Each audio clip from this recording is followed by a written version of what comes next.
Episode 180 సవాలుకి సై. పూజారి గారు చెప్పిన పూజ గురించి తార చెబుతుండగా ఎవరో ఆ ఇంటి తలుపుల్ని బలంగా కొట్టారు. రోహిత్ తలుపులు ఓపెన్ చేసి ఎదురుగా ఉన్న వ్యక్తిని చూసి షాక్ అయ్యి, అంకుల్ మీరా? మీరేంటిక్కడా అని అనుమానంగా అడిగాడు రోహిత్. మా చెక్కు లేడా నాయనా? ఉంటే ఓ పాలివాణ్ణి పిలు అని కంగారు పడుతూ అడిగాడు జగజిత్ తండ్రి. ఏంటి నాన్న ఇలా వచ్చావు?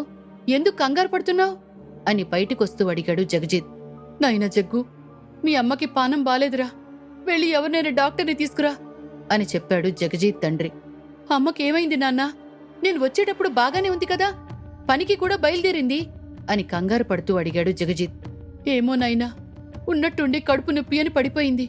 నువ్వు వెళ్ళి త్వరగా డాక్టర్ని తీసుకురా, నేను మీ అమ్మకి తోడుగా ఉంటాను అని జగజిత్కి మరో మాట మాట్లాడే అవకాశం ఇవ్వకుండా అక్కడి నుండి వెళ్లిపోయాడు అతని తండ్రి.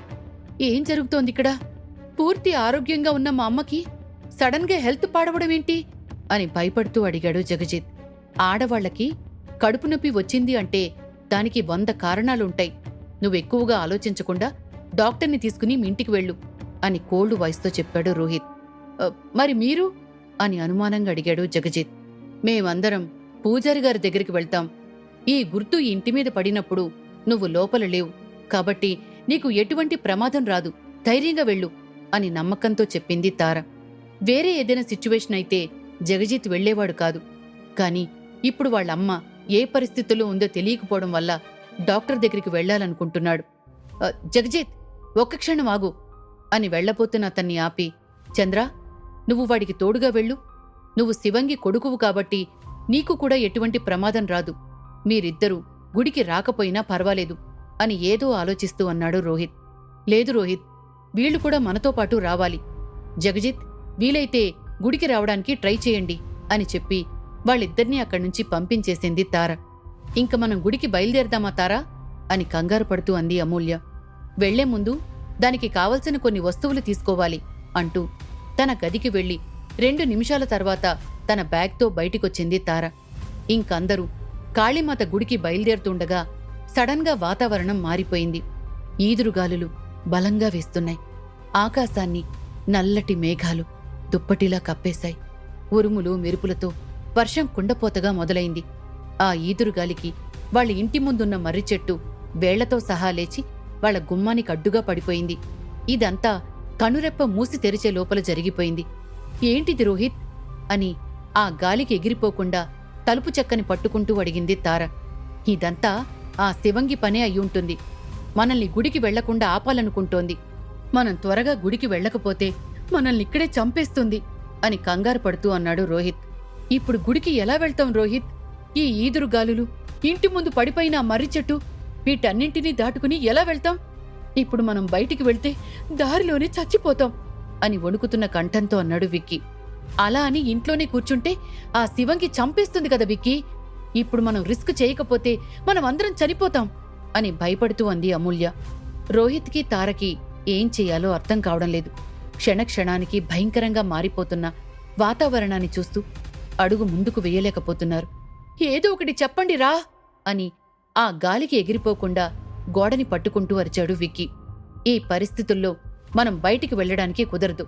వెళ్లాలని ప్రయత్నించినా ఆ శివంగి మనల్ని వెళ్లనివ్వదు. ఇప్పుడు ఏం చెయ్యాలనుకున్నా మనమే చెయ్యాలి, అది కూడా ఈ ఇంట్లో ఉండే చెయ్యాలి అని ఖచ్చితంగా చెప్పేశాడు రోహిత్. రోహిత్ చెప్తుంది నిజం. మనకి అడ్డంగా ఉన్న ఈ మర్రి చెట్టుని దాటి వెళ్లినా శివంగి మనకి అడ్డుపడుతుంది. బయటికి వెళ్లి ప్రాణాలు పోగొట్టుకోవడం కన్నా ఇంట్లోనే ఉండటం మంచిది అని తార కూడా అదే మాట అనేసరికి రోహిత్ గురించి టెన్షన్ పడుతోంది అమూల్య.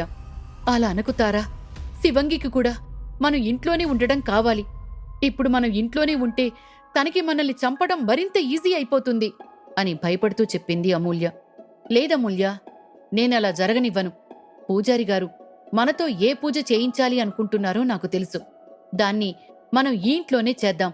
గుండెల నిండా ధైర్యం, మనసు నిండా నమ్మకం ఉంటే ఈ పూజ పరిపూర్ణం చేయగలం అని కంచుకంఠంతో గంభీరంగా అంది తార.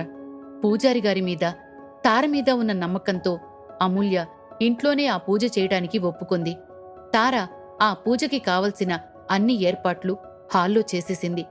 లోపలికి గాలి రాకుండా కిటికీలు తలుపులు అన్నీ మూసేసి వాటికడ్డుగా కుర్చీలు సోఫాలు పెట్టేశారు రోహిత్ వికీలు. తారకి హెల్ప్ చేస్తూ రోహిత్కి ఏమీ కాకూడదని మనసులో కోరుకుంటోంది అమూల్య. అన్ని ఏర్పాట్లు పూర్తయిన తర్వాత తార అగ్నిగుండాన్ని వెలిగించి అందరినీ దాని చుట్టూ కూర్చోమని చెప్పింది. అందరూ పద్మాసనంలో తార అగ్నిగుండం చుట్టూ కూర్చున్నారు. చూడండి, నేను మంత్రాలు చదువుతున్నంతసేపు మీరు నా చేతుల్ని పట్టుకునే ఉండాలి. మీ దృష్టి మొత్తం నేను చదివే మంత్రాల మీదే ఉండాలి. మరో ఆలోచన ఉండకూడదు. మీ మనసులోకి మరో వ్యక్తి రాకూడదు. మీ ఏకాగ్రత చెడిపోతే శివంగి మిమ్మల్ని ఈజీగా వశపరుచుకుంటుంది. అన్నీ జాగ్రత్తగా గుర్తుపెట్టుకుని ఈ పూజలో పాల్గొనండి అని మరీ మరీ హెచ్చరించి తన చేతుల్ని చాపింది తార. ఆమెకి అటువైపు విక్కీ, ఇటువైపు రోహిత్తూ ఉన్నారు. వాళ్ళిద్దరి చేతుల్ని పట్టుకుని కళ్ళు మూసుకుంది తార. రోహిత్, విక్కీలు అమూల్య చేతుల్ని పట్టుకుని అగ్నిగుండం చుట్టూ వృత్తాకారంలో కూర్చున్నారు. తార మంత్రోచ్చారణ ప్రారంభించింది. అందరూ తమ ఏకాగ్రతని లగ్నం చేసి తార చెబుతున్న మంత్రాలనే రిపీట్ చేస్తున్నారు. ఆమె చదువుతున్న మంత్రాలకి బయట వాతావరణం మరింత దారుణంగా మారిపోయింది. కాసేపటికి ఎవరో వాళ్ళ చుట్టూ తిరుగుతున్నట్టు గజ్జల శబ్దం వినిపించింది. అందరి ఏకాగ్రత తార చదువుతున్న మంత్రాల మీదే ఉంది కాబట్టి ఎవరూ డిస్టర్బ్ అవ్వలేదు. క్షీరద ప్రచోదయః ధీమహి వినాశాయనః అని ఆపకుండా మంత్రాలు చదువుతూనే ఉంది తార. ఆమె వెనకాల మిగిలిన వాళ్లు ఆ మంత్రాలనే జపిస్తున్నారు. అమ్మూ, నన్ను కాపాడమ్మూ అని ప్రాణాలు పోతున్నట్టుగా బిగ్గరగా అరిచాడు రోహిత్. అతడి అరుపులు వినగానే అమూల్య ఏకాగ్రత భగ్నమైంది. వెంటనే కళ్ళు తెరిచి పక్కన చూసేసరికి మంత్రాలను జపిస్తూ కనిపించాడు రోహిత్.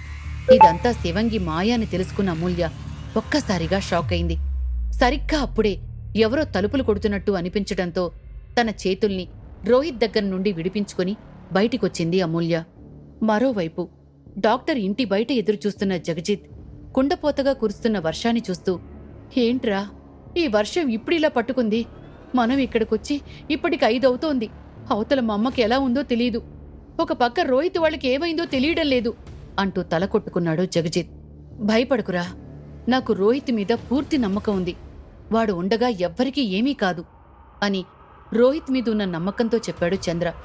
ఏమయ్యా, చీకటి పడుతోంది, అలా వర్షంలో తడిచే బదులు లోపలికి రావచ్చు కదా అని డాక్టర్ వాళ్ళమ్మ జగజిత్, చంద్రలను లోపలికి పిలిచింది. పర్లేదాంటీ, వర్షం తగ్గగానే మేం వెళ్ళిపోతాం. మన ఊర్లో మీ అబ్బాయి కాకుండా ఎవరైనా డాక్టర్లున్నారా అని అనుమానంగా అడిగాడు జగజిత్. లేదు బాబూ, నాకు తెలిసి మన ఊర్లోనే కాదు, చుట్టుపక్కల ఊర్లలో కూడా వేరే డాక్టర్ లేడు. అందుకే పక్కూర్లో ఏదో సమస్య వస్తే దగ్గరుండి మరీ వాళ్లే తీసుకెళ్లారు అని తన కొడుకు గురించి చాలా గొప్పగా చెప్పింది ఆ పెద్దావిడ. ఇప్పుడేం చేద్దాంరా, అవతల అమ్మ పరిస్థితి ఎలా ఉందో ఏంటో అని వాళ్ళమ్మ గురించి భయపడుతూ అడిగాడు జగజిత్. ఏం కంగారు పడుకురా, వర్షం తగ్గగానే మీ అమ్మగారిని సిటీకి తీసుకువెళ్దాం అని చంద్ర ధైర్యం చెప్తూ ఉండగానే వర్షం ఆగిపోయింది. మరోవైపు బయటికొచ్చిన అమూల్యకి ఇంటికి అడ్డంగా పడి ఉన్న మర్రి చెట్టు కనిపించలేదు. ఆ మర్రి చెట్టు ప్లేసులో తల విరబోసుకుని భయంకరంగా కనబడింది శివంగి. ఆమెను చూసి భయపడి లోపలికి పారిపోబోతుండగా తలుపులు క్లోజ్ అయిపోయాయి. నన్ను మోసం చేస్తున్నావు అమూల్య, నీకింత ధైర్యం ఎక్కడ్నించొచ్చింది అని కీచు గొంతుతో గంభీరంగా అరిచింది శివంగి. ధైర్యం కాదు, తెగింపు. ఇప్పటి వరకు నీ మాయలో ఉండటం వల్ల బాలభద్రుడితో తప్పు చెయ్యాలి అనుకున్నాను. కాని ఎప్పుడైతే నీ ట్రాన్స్లో నుండి బయటికొచ్చానో అప్పుడే నిర్ణయించుకున్నాను అని గంభీరంగా అంది అమూల్య. ఏం నిర్ణయించుకున్నావు అని మళ్లీ గంభీరంగా అడిగింది శివంగి. చావనైనా చస్తాను గాని నువ్వు చెప్పిన పని మాత్రం చెయ్యను అని చెవులు చిల్లులు పడేలా గట్టిగా అరిచి చెప్పింది అమూల్య. ఎంత ధైర్యమే నీకు, నా మాటకే ఎదురు చెప్తావా అని అమూల్య గొంతు పట్టుకుని గాల్లోకి లేపింది శివంగి. నువ్వు చంపినా సరే నేను ఆ నీచపు పని చెయ్యను అని మొండిగా అంది అమూల్య. ఆమె ఎంత రెచ్చగొట్టినా శివంగి అమూల్యని చంపలేదు. ఎందుకంటే ఆమె ద్వారానే మిగిలిన 6 పిల్లల్ని శివంగి కనగలుగుతుంది. అమూల్య చనిపోతే శివంగి శాప విముక్తి ఇక్కడితో అంతమైపోతుంది. అది గుర్తుకొచ్చిన శివంగి అమూల్యను దూరంగా విసిరేసింది. భయపడ్డావా శివంగి? ఎక్స్పెక్ట్ చేయలేదు కదూ, నాలో ఈ మార్పు నువ్వు ఎక్స్పెక్ట్ చేయలేదు కదూ. ఇంక రోజులు గుర్తుపెట్టుకో, నీ అంతం త్వరలోనే రాబోతోంది అని చిటికలు వేస్తూ సవాలు విసిరింది అమూల్య. నిన్ను నేను చంపలేను, నిజమే, కాని రోహిత్ని చంపగలను కదా, వాణ్ణి చంపి నీ పొగరణుస్తానే అని గంభీరంగా అరిచి చెప్పింది శివంగి. అది నీ వల్ల కాదు శివంగి. రోహిత్ ఏకాగ్రతని దెబ్బతీయటం నీ వల్ల కాదు. ఇప్పటి వరకు నీ పిల్లలు ఎక్కడ ఉన్నారో కనిపెట్టలేకపోయావు. అలాంటిది నా రోహిత్ని ఎదుర్కోగలవా అని ఛాలెంజ్ చేసింది అమూల్య. శివంగి కోపంతో ఊగిపోతోంది.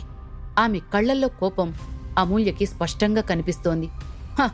నీకు దమ్ముంటే నామీద పడి ఏడవడం కాదు, నీ పిల్లలు ఎక్కడున్నారో కనిపెట్టు, అప్పుడు చెప్పు నువ్వు గొప్పని అని సవాలు విసిరింది అమూల్య. ఆమె మాటలకి హర్టైనట్టు అక్కడి నుండి మాయమైపోయింది శివంగి. భయపడితే భయపెడుతూనే ఉంటారు.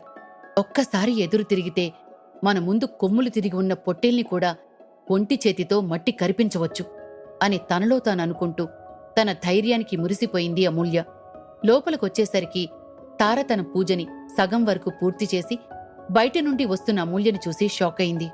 వర్షం తగ్గడంతో చంద్ర, జగజిత్తులు ఇంటికి బయలుదేరారు. త్వరగా పదరా, అక్కడ అమ్మ ఎలా ఉందో ఏంటో అని పరిగెడుతున్న జగజిత్ ఊరిని చూసి షాకయ్యాడు. అంత పెద్ద వర్షం కురిస్తే కనీసం నీటి చినుకుల జాడ కూడా లేదు. సడన్గా ఎండ కాయటం మొదలుపెట్టింది. ఇదేంట్రా, మధ్యాహ్నం రావాల్సిన ఎండ సాయంత్రం వస్తోంది, శివంగి ఏంట్రా మనతో ఇలా ఆడుకుంటోంది అని భయపడుతూ అన్నాడు జగజిత్.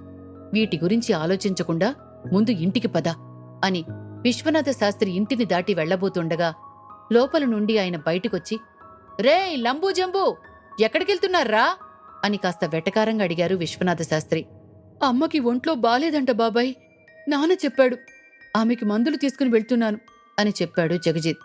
ఏంట్రా, మీ కంటికి నేనెలా కనిపిస్తున్నాను? వయసు అయిపోయేసరికి జ్ఞాపకశక్తి కూడా పోయిందనుకుంటున్నారా? ఇప్పుడే కదరా మీ అమ్మ మా ఇల్లంతా ఊడ్చి వెళ్ళింది అని విశ్వనాథ శాస్త్రి అనేసరికి జగజిత్ ఒక్కసారిగా షాకయ్యాడు. జగజిత్ వాళ్ళ అమ్మకి నిజంగానే హెల్త్ పాడైందా? ఒకవేళ ఇది అబద్ధమైతే జగజిత్ వాళ్ళ నాన్నగారు అలా ఎందుకు చెప్పారు? అమూల్య విసిరిన సవాలును శివంగి ఏ విధంగా తీసుకుంటుంది? ఈ ప్రశ్నలన్నింటికీ సమాధానాలు తెలుసుకోవాలనుందా? అయితే అంతం స్టోరీలో తర్వాత భాగాలు వినాల్సిందే. మరి మీరు కూడా ఏమైనా గెస్ట్ చేస్తే కామెంట్స్ రూపంలో చెప్పండి. తర్వాత భాగంలో కలుద్దాం. అంతవరకు stay tune to pocket FM. Dear listeners, ఇప్పుడు మీకోసం నెక్స్ట్ ఆడియో సిరీస్ ప్లే అవుతుంది.